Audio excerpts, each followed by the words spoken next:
Dobrodošli v Šparovem kulinaričnem kotičku. Danes bomo pripravljali pretaknjeno govedino z korenjem in en fin puhast narastek iz krompirja. Najboljše, da začnemo.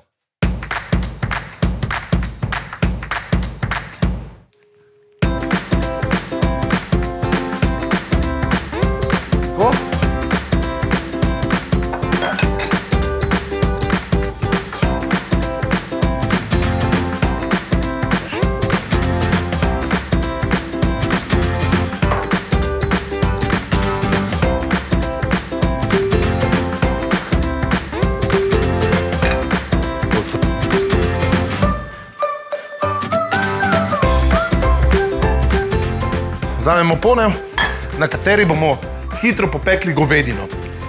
Najboljše je, da jo na zelo močni temperaturi popečemo in zapremo beljakovinsko celi kos mesa, da sok ostane notri. In tudi ena pomembna varianta je, da koliko časa pečemo meso, toliko časa naj bi počivalo, da se sokovi v mesu umirijo.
Želim vam dober tek.